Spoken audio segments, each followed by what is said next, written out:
eleksyon. Binanatan siya ni Raffy Tulfo. No? Si Marcoleta. Si Marcoleta. Yeah, exactly.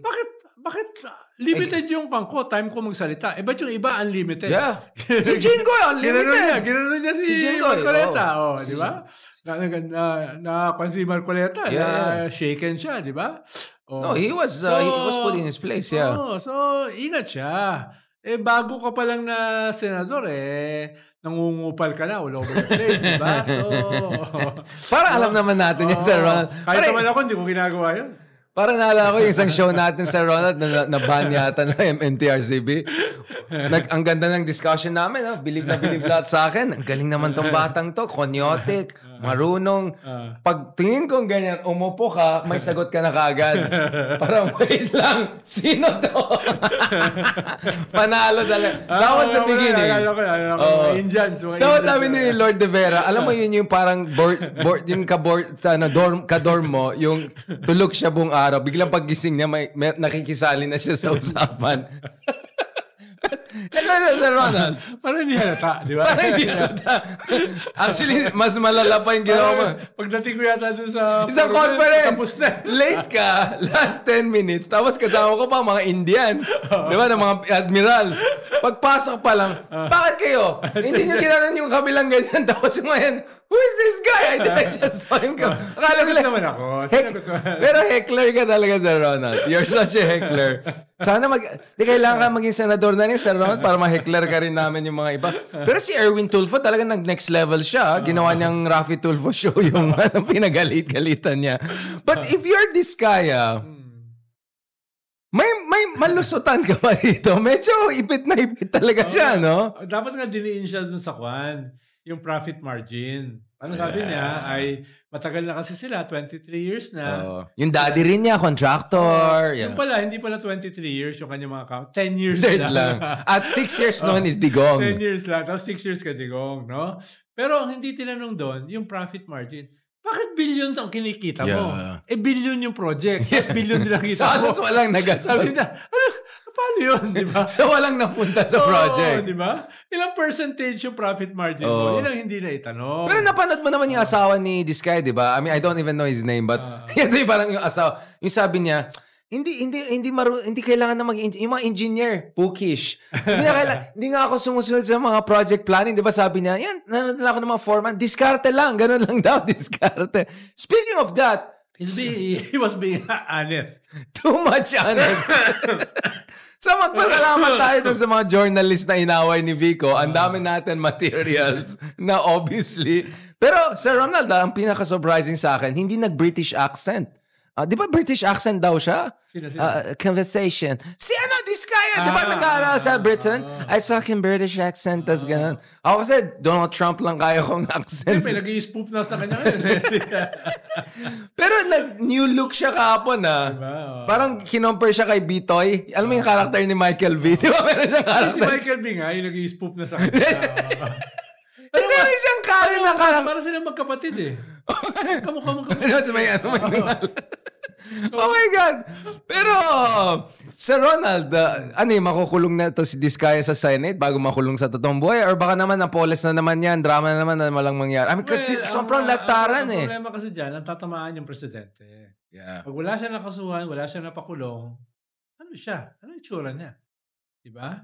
So, tingin ko, sisiguraduhin nila na may makakasuhan at may makukulong within the year. Right. Within the year. Like Napoles. Diba? 55 years yata yung kanya. Yung conviction niya, diba? Tingin ko may ganon. Ang mahalaga lang, hindi lang contractor. No? Kung hindi pati, mga politiko.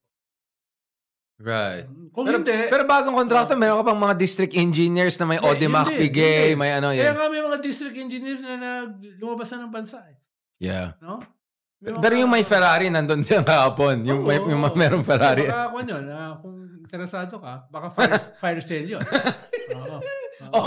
Baka 100,000 na lang yung Ferrari niya. Parang yung mga Pogo, fire sale, di ba?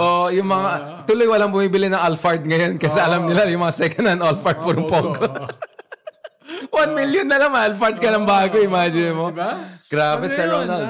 Buyer's market ngayon. Buyer's market, I know, thanks to all this Pogo. But, grabe, Sir Ronald, like, why did it start during Digong's time? Is it because you guys saved a lot of money? Na, I'm not blaming you, but because, di ba, yun yung criticism ng Aquino administration. Masyado kayong ingat, kasi ayaw niyo ng corruption, ganon.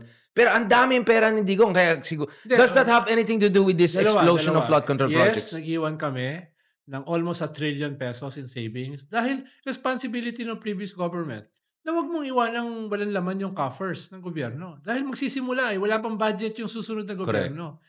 It's about responsibility. Ikalawa, maraming nagastos ang Aquino government. Hindi lang masyadong nawaldas katulad ng previous government ng Arroyo at ng mga sumunod, di ba? Kaya nga inuulit ko, sino pinakamaraming naitayong tulay? Sino pinakamaraming naitayong kalsada, no? Sino yung maraming nasimulan na big ticket projects na tinuloy dun sa build. Including itong subway. Yeah. Subway, yeah. Tinuloy dun sa build. Diba? Wala naman build kung wala yung mga projects na nasimula ng Pinoy time. Halimbawa ako, no? Personally, pumunta ako sa France para i-deliver yung 5 na boats para sa Coast Guard. Coast Guard, yeah. Pero hindi namin nilabas sa media. Bakit? Para kay Pinoy. Epal yan Trabaho natin ito Ba't natin i-epal? No? You know why I believe you? Oh. Because I had a 40 minutes conversation with your boss before na hindi siya natawa about something. But you know, I talked to him and one of the things I told the late president, and this is where actually I really felt he's really a sincere person, no? Because, you know, not usually feel, parang ang point niya is... Kung ako yung presidente, ba't kita kakausapin ng 40 minutes? Exactly. Sino ba naman ako? No, but what I'm saying is, ex-president rin naman siya by this time. But my point is, I think Pinoy really has this very almost like Scandinavian Germanic idea of a leader above the fray, technocratic, walang drama. And you know what I told the late president, your former boss, is, pero Mr. President, we're more like Italy's Berlusconi. You know, we're a Latin country. People like drama, performativity. Feeling ko na-depress siya after that kasi I think nag-sink in nga sa kanya na medyo hindi tugma yung kanyang... Parang, ang point ko is, tama yung ginagawa mo, but also you have to promote it. Otherwise, you will not get credit. Sa kanya mahalaga ang fiscal responsibility. True. Kaya nga yung debt to GDP namin, magkano? 20? 25? Hindi, 30 plus lang 30 plus, yeah. Ngayon, doble na. 60 na. Diba? Ngayon, doble na. So, ibig sabihin, sa kanya, mahalaga yun Paano? Prudence. Ang kinuha yata niya, economics Sa atin yun. Kay Ma'am Arroyo, siya nag-aaral. Yun ang economics. Kaya, mahalaga sa kanya. Halimbawa, may proposal na doblehin ang benefits ng seniors. Sabi niya, okay sa akin yan in principle. Pero, paano yung SSS? Ano mangyayari sa kanila? Yeah, no? Correct. Kaya ang ginawa niya, kumuha siya ng mathematician, humingi siya ng actuarial analysis ng kung gagawin ito ay ano mangyayari for the next 10 years. Right. Paano, sa kanya, hindi lang dapat kami responsable sa aming 6 years. Dapat yung responsibility namin doon sa susunod. No? Ba't namin ibabankrupt ang SSS para lang kami maging popular at manalo sa next election? Ba't namin ibabankrupt ang GSIS? Na popular. No? Pero, ano mangyayari doon sa institusyon? So, he was anti-populist in that sense? Yes. In a way, he's liberal So, sa kanya kasi is modernity.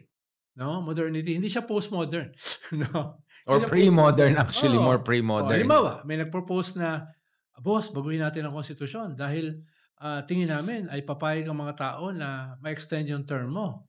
Dahil ang magagawa mo lang kasi, sa 6 years, 1 year kasi is learning curve. Tapos yung last year mo is lame duck.